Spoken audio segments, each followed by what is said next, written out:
भैया यही गाड़ी है, इसे ही बेचना है। अच्छा, इसी गाड़ी के लिए बुलाया आपने? वैसे भैया गाड़ी तो आपकी बहुत जेन्युइन कंडीशन में है, एकदम ब्रांड न्यू लग रही है, तो बेच क्यों रहे हो आप?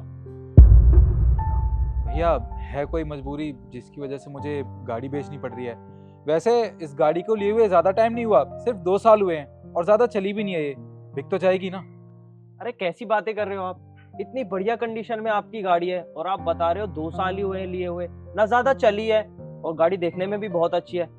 मेरे हिसाब से इसको ज्यादा टाइम भी नहीं लगेगा बिकने में, 1-2 दिन में मैं निकलवा दूंगा गाड़ी को। जी भैया, ये तो बहुत अच्छी बात है। ये गाड़ी जितनी जल्दी बिक जाए उतना ही अच्छा है। जी, आप मुझे बताइए कि आप क्या मांगते हैं इस गाड़ी के, पैसों की बात कर लेते हैं। भैया ज्यादा नहीं, बस 5-7 लाख में बिक जाए बहुत है। क्या? और आपने ली कितने में थी ये?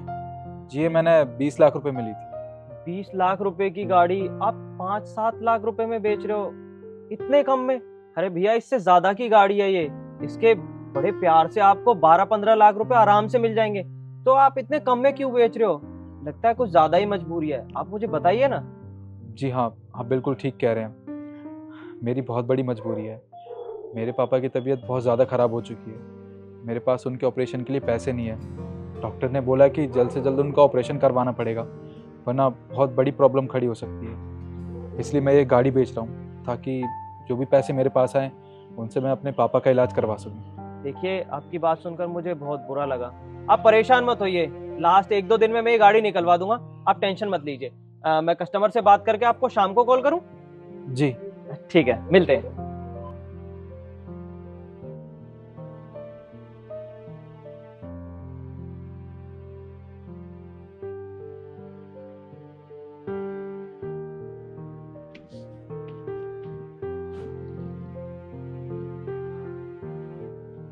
ये देखिए, यही वो गाड़ी है जिसकी मैं बात कर रहा था। आप एक बार कंडीशन वगैरह देख लीजिए, फिर मैं ओनर को बुलाता हूँ, बात कर लेते हैं।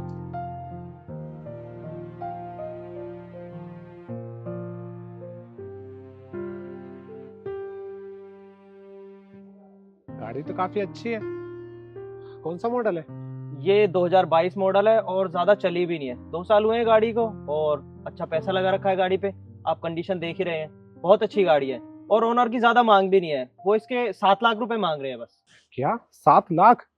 हाँ भैया, 7 लाख रुपए इस गाड़ी के, वो भी 2022 मॉडल है ये। तो बहुत कम बता रहे हो आप। आपने ओनर से प्राइस तो कंफर्म किया है ना? मैडम कैसी बातें कर रहे हो? ओनर से प्राइस बिना कंफर्म करे मैं आपको कैसे डिटेल्स बता सकता हूँ? और वैसे भी आप लोग बड़े अजीब हो, आपको इतने सस्ते में गाड़ी मिल रही है और आप बातें पूछने लग रहे हो। मैं ओनर को बुला लेता हूँ, आप लोग एक बार बात कर लीजिए। और वैसे भी उनकी कोई मजबूरी वगैरह है तो इसलिए वो सस्ते में गाड़ी बेच रहे हैं। पर भैया ऐसी भी क्या मजबूरी कि वो इतनी महंगी कार 7 लाख रुपए में बेच रहे हैं? जैसा ओनर ने मुझे बताया उसके हिसाब से उनके पापा की तबीयत बहुत ज्यादा खराब है, तो उनकी बहुत बड़ी मजबूरी फंस रही है, उनके पास पैसों का इंतजाम नहीं हो रहा, बस वो महंगी गाड़ी सस्ते में निकाल के पैसों का जुगाड़ कर रहे हैं। और वैसे भी आपको तो पता ही है ना, मजबूरी में आदमी कुछ भी कर सकता है। ठीक है, कोई बात नहीं, बट आप एक काम कीजिए, अपना ओनर को बुला दीजिए। ठीक है, मैं आपको ओनर से मिलवा देता हूँ, उन्हीं का घर है, मैं बाहर बुला लेता हूँ कॉल करके। हेलो। जी सर। हाँ निखिल सर, आप एक बार बाहर आ जाइए, मैं कस्टमर्स को साथ में लेके आया हूँ, आपके घर के बाहर ही खड़े हैं, एक बार बात कर लें आके। जी मैं भी 2 मिनट में। Okay, thank you.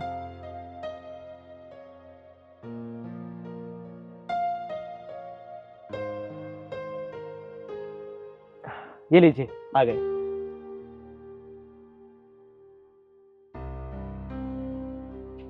Hello sir. हाय, देखिए हमें आपकी गाड़ी पसंद है। हाँ भैया, हमें आपकी गाड़ी बहुत पसंद आई और जो आपने मॉडिफिकेशंस करा रखी हैं वो तो बहुत ही अच्छी हैं। पर भैया हम इस गाड़ी को इसके एक्चुअल प्राइस में लेना चाहते हैं।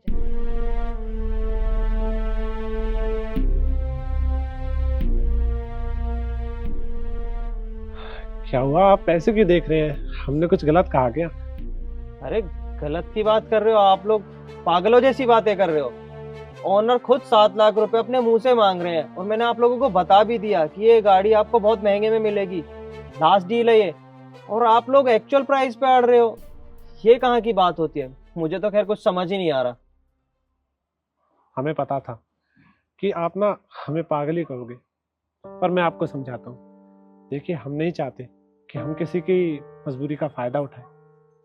मैं आपको एक छोटी सी कहानी बताता हूँ। देखिए, जब मैं छोटा था ना, तो मेरे पापा तो एक इंजीनियर थे और उनके भाई यानी कि मेरे चाचा जी, वो एक किसान थे। एक दिन क्या हुआ कि चाचा जी के पास एक आदमी आया, बहुत मजबूर, और अपनी मजबूरी में आकर उसने चाचा को एक जमीन बेच दी। हैरानी की बात तो ये है कि उस जमीन में चाचा जी जब भी कुछ बोते थे उसमें कीड़े लग जाते थे। लेकिन उससे भी ज्यादा हैरानी की बात तो ये थी कि जो जमीन उन्होंने खरीदी थी ना, बस उसमें कीड़े लगते थे, बाकी किसी भी जमीन में ऐसा नहीं होता था, बल्कि उनमें फसल बहुत अच्छी होती थी। तब मेरे पापा ने मुझे एक बात सिखाई कि बेटा देखो, अगर किसी की मजबूरी का फायदा उठाकर हम कोई चीज लेते हैं ना, तो वो हमारे कभी काम नहीं आती। और देखिए, वो तो एक छोटी सी जमीन का टुकड़ा था, और यहाँ पर तो मेरी बीवी, मेरे बच्चे, इसलिए मैं चाहता हूँ कि मैं इस गाड़ी को इसके एक्चुअल प्राइस में ही खरीदूं। सर, आपकी सोच ना वाकई में बहुत अच्छी है। आपके जैसे लोग ना आज के ज़माने में देखने को नहीं मिलते। और आपने एक बात बिल्कुल ठीक कही कि अगर कोई भी इंसान ना किसी की मजबूरी का फ़ायदा उठाता है तो वो इंसान ज़्यादा दिन खुश नहीं रह सकता। सच में मुझे तो अपने आंखों पे विश्वास नहीं हो रहा कि मैं आप जैसे इंसान को अपनी आंखों के सामने देख रहा हूँ। कोई बात नहीं, तो ठीक है, हम इस गाड़ी को खरीदना चाहते हैं। आप इसके कागज रेडी करवाइए, हम कल आकर इस गाड़ी को ले जाएंगे। जी, मैं इसके डॉक्यूमेंटेशन रेडी करवा देता हूँ और सारे कागजात मैं सुमित जी को दे देता हूँ। ये आपको सब कुछ बता देंगे और आप कल गाड़ी ले जा सकते हो। ठीक है, थैंक यू। वेलकम। आप लोग चलिए, मैं डॉक्यूमेंट्स वगैरह कलेक्ट करके लेके आता हूँ। ठीक है। चलिए। आइए।